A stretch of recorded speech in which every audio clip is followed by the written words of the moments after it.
नमस्कार, कैसे हैं आप सभी ने कक्षा 12 में अध्याय 14 में भाग 4 तक पढ़ लिया। भाग 4 में आपने पढ़ा ऊर्जा प्रवाह के बारे में, आपने अपघटन की प्रक्रिया के बारे में समझा। अब आते हैं भाग 5 में, उसका आगे के टॉपिक के बारे में बताएंगे, जो कि है खाद्य श्रृंखला और खाद्य जाल। यह टॉपिक आपके बोर्ड के लिए तो बहुत ज़्यादा इंपॉर्टेंट है और नीट में भी यहाँ से क्वेश्चन पूछे जाते हैं। सबसे पहले हम समझते हैं कि खाद्य जाल क्या होता है। फूड चेन, आपको पता है कि एक पारितंत्र में उत्पादक होते हैं पौधे, जिनके पास ये क्षमता होती है कि वह प्रकाश संश्लेषण के द्वारा भोजन का निर्माण कर सकें, और इन पौधों को खाते हैं प्राथमिक उपभोक्ता यानी प्राइमरी कंज्यूमर।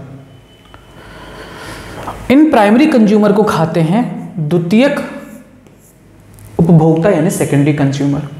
इनको खाते हैं तृतीयक उपभोक्ता यानी टर्सरी कंज्यूमर, और इनको खाते हैं टॉप कंज्यूमर यानी उच्च उपभोक्ता या फाइनल कंज्यूमर। और इसके बाद इन सभी के मृत होने पर डिकम्पोजिशन की प्रक्रिया शुरू होती है, अपघटन का होता है। यही कहलाता है खाद्य श्रृंखला। एक पारितंत्र में पोषी स्तर उत्पादक से शुरू होकर उपभोक्ता तक एक श्रृंखला बनती है, जिसे खाद्य श्रृंखला या फूड चेन कहते हैं। उत्पादक को यहां पर देखिए, घास को खाता है ग्रासहोपर यानी टिड्डा, टिड्डे को खाता है मेंढक, मेंढक को खाता है सांप, सांप को खाता है बाज, और इन सभी के मृत होने पर इनका अपघटन होता है। यही कहलाता है खाद्य श्रृंखला। खाद्य श्रृंखला में आपको पता है कि उत्पादक होते हैं हरे पौधे, प्राथमिक कंज्यूमर यानी प्राथमिक उपभोक्ता होते हैं शाकाहारी जीव, और द्वितीयक उपभोक्ता होते हैं मांसाहारी जीव, और तृतीयक उपभोक्ता भी मांसाहारी या सर्वाहारी हो सकते हैं, और टॉप कंज्यूमर भी मांसाहारी या सर्वाहारी हो सकते हैं। किसी भी पारितंत्र में हरे पौधे सूर्य के प्रकाश का ऊर्जा का प्रयोग करके प्रकाश संश्लेषण द्वारा कार्बनिक पदार्थों का निर्माण करते हैं तथा इनकी कुछ मात्रा को संचित कर लेते हैं, इन्हें उत्पादक कहते हैं। प्राथमिक उपभोक्ता सीधे ही पौधों से अपना भोजन प्राप्त करते हैं। द्वितीयक उपभोक्ता प्राथमिक उपभोक्ता को खाकर अपना भोजन प्राप्त करते हैं। तृतीयक उपभोक्ता द्वितीयक उपभोक्ता को खाकर अपना आहार प्राप्त करते हैं। इस प्रकार भोजन के स्थानांतरण के कारण एक श्रृंखला का निर्माण होता है, जिसे खाद्य श्रृंखला या फूड चेन कहते हैं। क्लियर है? इतना आसान टॉपिक है, आपके बोर्ड में बार बार पूछा जाता है। किसी पारितंत्र में पौधे प्रकाश संश्लेषण के द्वारा ऊर्जा का निर्माण करते हैं, जिसका उपभोग प्राथमिक उपभोक्ता करते हैं। द्वितीयक उपभोक्ता प्राथमिक उपभोक्ता को खाते हैं, अपना आहार प्राप्त करते हैं। तृतीयक उपभोक्ता द्वितीयक उपभोक्ता को खाकर अपना आहार प्राप्त करते हैं। तृतीयक उपभोक्ता को उच्च उपभोक्ता खाकर आहार प्राप्त करते हैं। इससे भोजन का स्थानांतरण का एक श्रृंखला बन जाती है, जिसे हम खाद्य श्रृंखला या खाद्य फूड चेन कहते हैं। खाद्य श्रृंखला के गुण क्या हैं?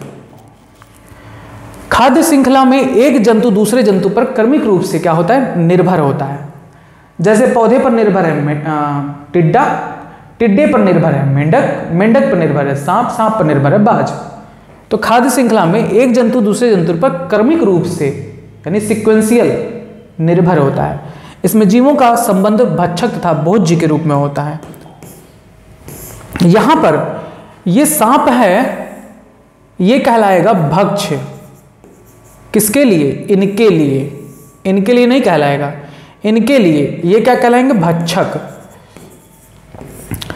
ये इसको खाता है ना, तो ये खाता है तो इसलिए भक्षक कहलाएगा।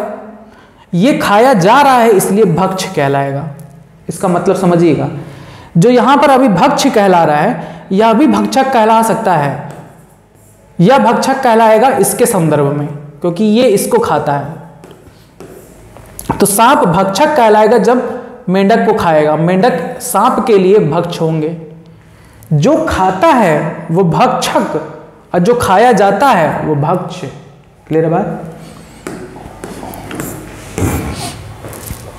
अगली क्वालिटी देखते हैं खाद्य श्रृंखला की। खाद्य श्रृंखला में 4 से 5 पोषी स्तर होते हैं। पोषी स्तर के बारे में बताया था ना। प्रथम पोषी स्तर पर कौन होता है? उत्पादक, हरे पौधे। द्वितीय पोषी स्तर पर प्राथमिक उपभोक्ता। तृतीय पोषी स्तर पर द्वितीयक उपभोक्ता, चतुर्थ पोषी स्तर पर तृतीयक उपभोक्ता, पांचवें स्तर पर पोषी स्तर पर उच्च उपभोक्ता। तो 4 से 5 पोषी स्तर हो सकते हैं किसी भी खाद्य श्रृंखला के। खाद्य श्रृंखला में प्रत्येक पोषी स्तर पर ऊर्जा स्थानांतरण के समय लगभग 90% ऊर्जा हानि हो जाती है, जिसमें आपको ऊर्जा प्रवाह में बताए थे। केवल 10% ऊर्जा का ही संचय होता है जो अगले पोषी स्तर को प्राप्त होता है।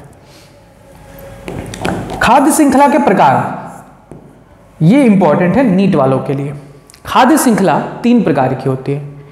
एक होती चारण खाद्य श्रृंखला या परभक्षी खाद्य श्रृंखला, ग्रेजिंग फूड चेन या प्रीडेटर फूड चेन, GFC इसे बोलते हैं, ग्रेजिंग फूड चेन।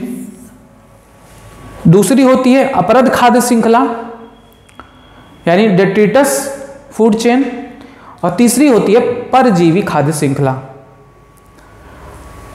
चारण खाद्य श्रृंखला में आपको ध्यान कर रखना है शुरुआत किन से होता है और आकार बढ़ता या घटता है।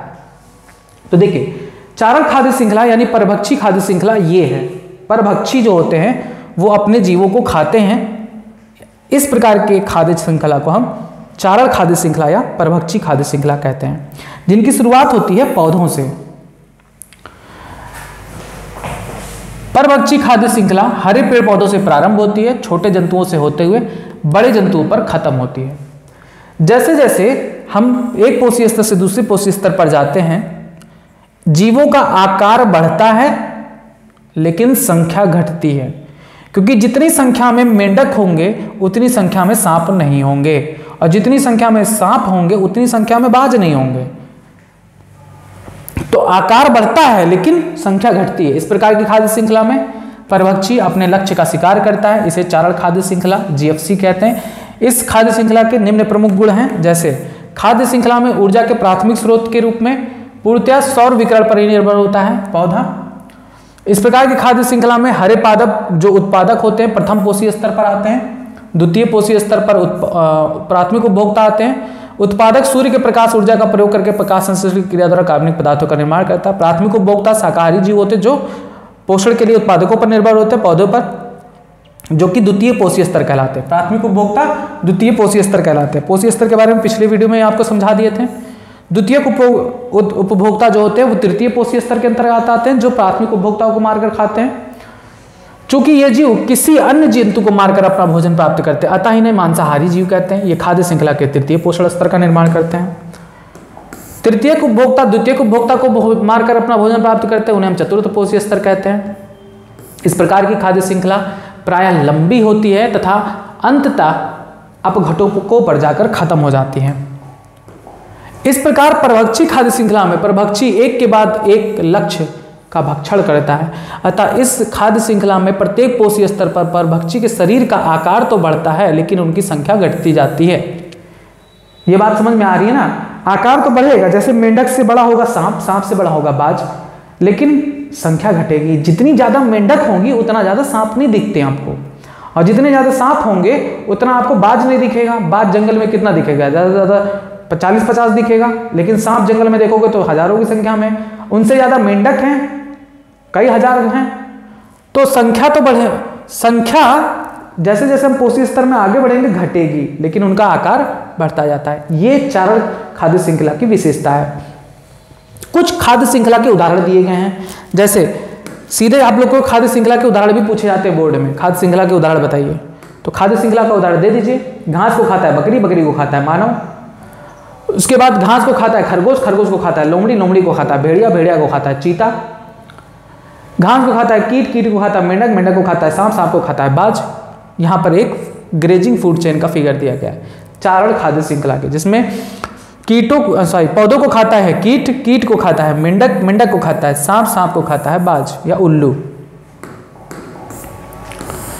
अब आता है दूसरा खाद्य श्रृंखला, अपरद खाद्य श्रृंखला। अपरद खाद्य श्रृंखला छोटे जीव से प्रारंभ होता है और बड़े जीव से होते हुए अंततः छोटे जीव पर खत्म भी हो जाता है या बड़े जीव पर खत्म होता है। अपरद खाद्य श्रृंखला की शुरुआत मृत अवशेष से होती है, मृत अवशेषों को खाने वाले जीवाणुओं से, कवकों से। इस प्रकार के खाद्य श्रृंखला उत्पादकों से प्रारंभ ना होकर जंतु या पौधों के मृत कार्बनिक सामग्री से प्रारंभ होते हैं, क्योंकि अपरद में अपरद का मतलब समझते हैं ना, मृत अवशेष। अभी पिछले वाली वीडियो में बताया था, डेट्रिटस जिसे कहते हैं, पौधे हों चाहे जंतु हों, जो मर चुकी होती है उनके अवशेष जो ऊपर बचते हैं शरीर के, उन्हीं को अपरद कहते हैं। तो अपरद को कौन खाता है? अपरदहारी डेट्रीवोर्स, जैसे केचुआ, जीवाणु, कवक। तो किसी भी जीव द्वारा ग्रहण की गई ऊर्जा सदैव के लिए संचित नहीं रहती है। उत्पादक द्वारा ग्रहण की गई ऊर्जा या तो उपभोक्ता को स्थानांतरित हो जाती है या वह जीव मृत हो जाता है और अपघटकों के लिए उपलब्ध हो जाता है। एक जीव की मृत्यु अपरद खाद्य श्रृंखला की शुरुआत करती है।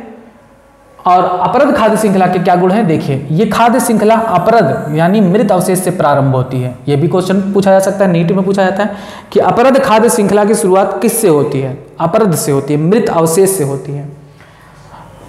अंत में बड़े जीवों या सूक्ष्म जीवों पर ही जाकर खत्म हो जाती है। अपरद खाद्य श्रृंखला में ऊर्जा स्रोत जंतु या पादपों के मृत अवशेष होते हैं जिनमें कार्बनिक पदार्थ होती है। इस प्रकार अपरद प्रथम पोषी स्तर का निर्माण करते हैं।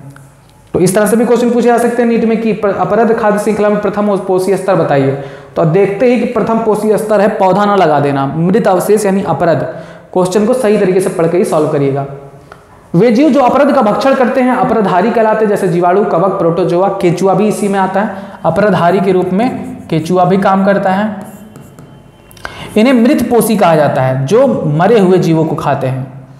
ये द्वितीय पोषीय स्तर का निर्माण करते हैं। अनेक द्वितीय उपभोक्ता जैसे कीट, लार्वा, निमेटोड आदि इन प्राथमिक उपभोक्ताओं का भक्षण करते हैं। वह खाद्य श्रृंखला के अगले पोषीय स्तर का निर्माण करते हैं। यानी द्वितीय उपभोक्ता के रूप में अपरद श्रृंखला में कौन है? कीट, लार्वा, निमेटोड। अब इन कीटों को खाते हैं, इन लार्वा को खाते हैं बड़े मांसाहारी जीव जैसे अन्य कीट, पक्षी, सर्प आदि इन द्वितीय उपभोक्ताओं का भक्षण करते हैं। यानी ये तृतीय उपभोक्ता कहलाते हैं। अपरद खाद्य श्रृंखला चारण खाद्य श्रृंखला की तुलना में, चारण यानी ग्रेजिंग फूड चेन, इसके तुलना में छोटी, ना केवल छोटी होती है आपत्ति, इन दोनों श्रृंखलाओं का आरंभ भी अलग अलग स्रोतों से होता है। देखिए, अपरद खाद्य श्रृंखला चारण खाद्य श्रृंखला से छोटी होती है और इनका स्रोत भी अलग अलग होता है। इनका शुरुआत होता है पौधों से और इनका शुरुआत होता है मृत अवशेष से।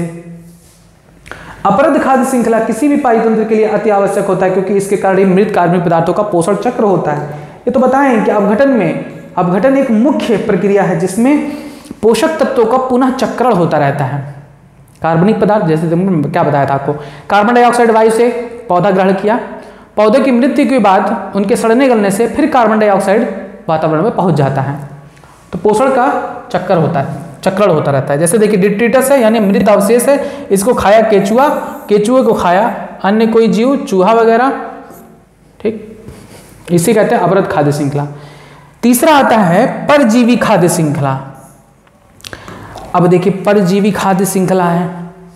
परजीवी खाद्य श्रृंखला की भी शुरुआत पौधे से ही होती है, लेकिन इसमें क्या है, जैसे जैसे हम पोषी स्तर में आगे बढ़ेंगे जीव के शरीर छोटी होती जाएगी और उनकी संख्या भी बहुत ज़्यादा होती जाएगी। परजीवी हैं, जैसे किसी पौधे को खा रहा है, पौधे के फल को खा रहा है बंदर, तो पौधा का जो पौधा हुआ वो उत्पादक हुआ, बंदर उसका प्राथमिक उपभोक्ता हुआ।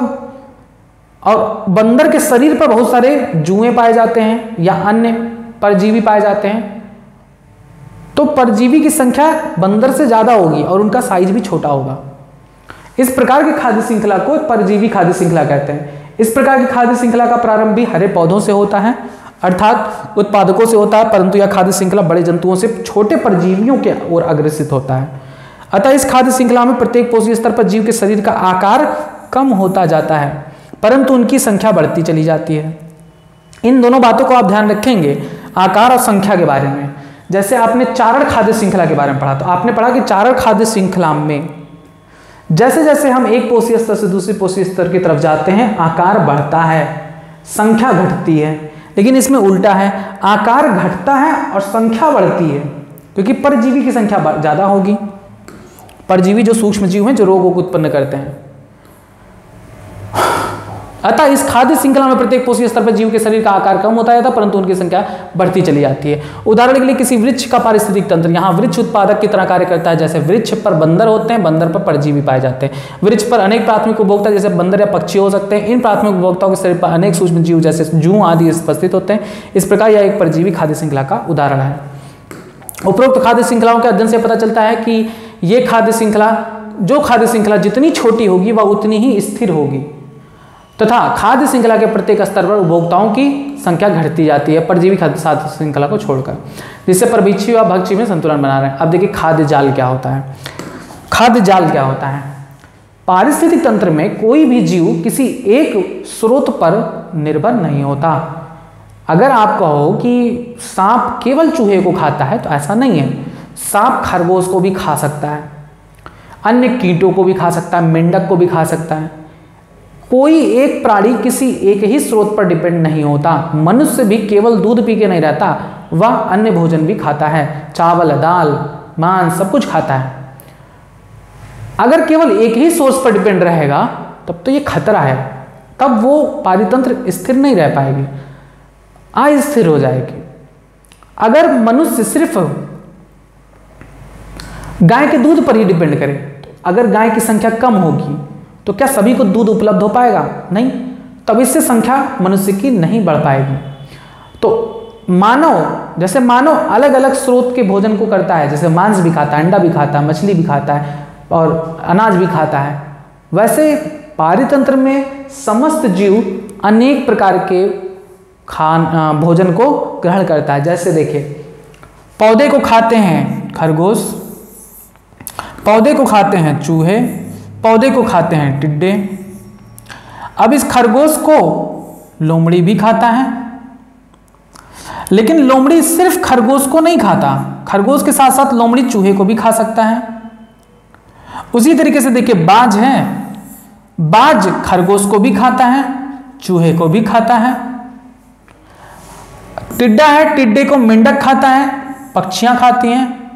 उल्लू है तो उल्लू मेंढक को भी खाएगा, चूहे को भी खाएगा, पक्षियों को भी खा लेगा, पक्षी को तो नहीं खाता। और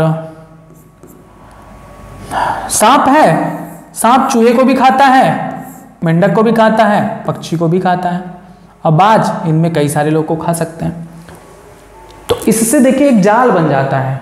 एक यहाँ पे पौधे को खाया खरगोश, खरगोश को खाए ये, इनको खाइए, तो देखिए एक जाल सा बन जाता है।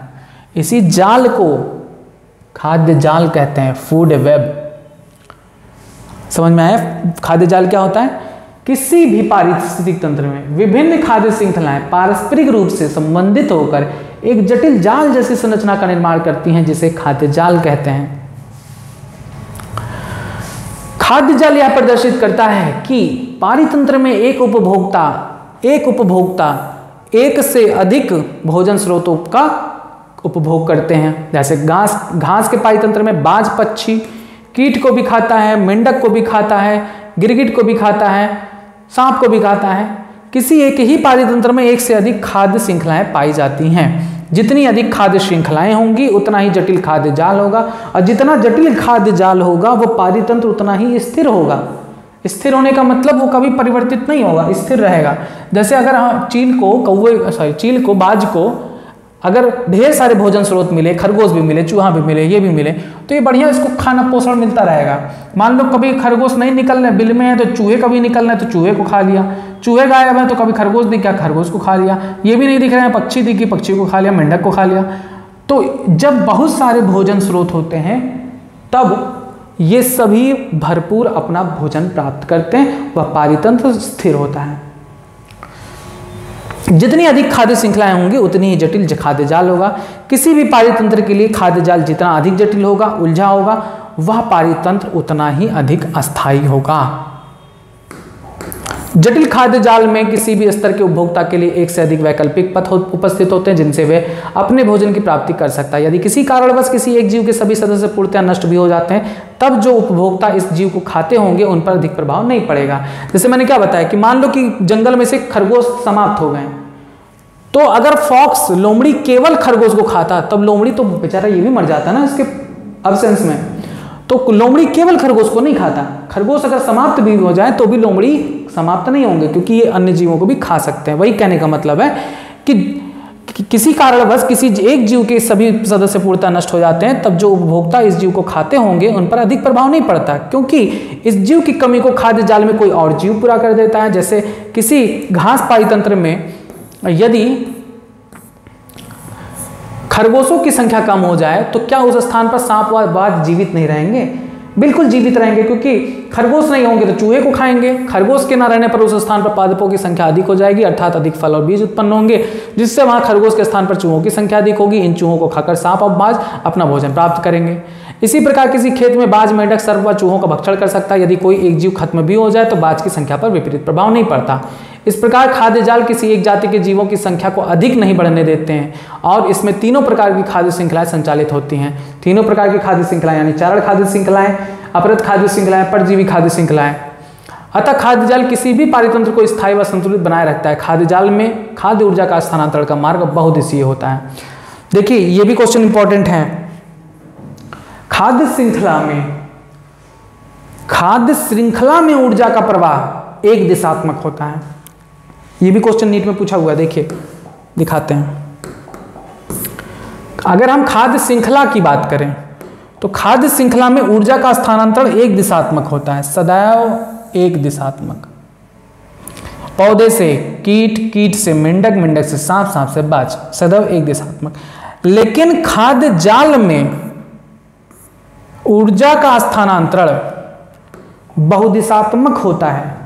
पौधे से ऊर्जा खरगोश में हो सकता है, खरगोश से लोमड़ी में, या हो सकता है खरगोश से बाज में, या हो सकता है खरगोश से सांप में, तो बहुदिशात्मक होता है। इस बात को ध्यान रखिएगा। ये क्वेश्चन शायद पूछा भी गया एक बार नीट में। एक घास पाईतंत्र का खाद्य जाल निम्नवत प्रदर्शित होता है। घास पाईतंत्र का खाद्य जाल आहार पूर्ति संबंधों के अनुसार सभी जीवों का प्राकृतिक वातावरण या एक समुदाय में अन्य जीवों के साथ एक स्थान होता है। सभी जीव अपने पोषण या आहार के स्रोत के आधार पर आहार श्रृंखला में एक विशेष स्थान ग्रहण करते हैं, जिसे पोषण स्तर के नाम से जाना जाता है, जिसको मैंने बताया था। उत्पादक प्रथम पोषीय स्तर होते हैं, प्राथमिक उपभोक्ता द्वितीय स्तर होते हैं, द्वितीय उपभोक्ता तृतीय स्तर होते हैं और तृतीय उपभोक्ता चतुर्थ स्तर या टॉप कंज्यूमर्स होते हैं। यहाँ पर ध्यान देने योग्य बात यह है कि उत्तरोत्तर स्तरों पर ऊर्जा की मात्रा घटती जाती है। जब कोई जीव मरता है तो वह अपरद या मृत जैव मात्रा में बदल जाता है, जो अपघटकों के लिए एक ऊर्जा स्रोत के रूप में कार्य करता है। प्रत्येक पोषीय स्तर पर जीव अपनी ऊर्जा की आवश्यकता के लिए निम्न पोषीय स्तर पर निर्भर करता है।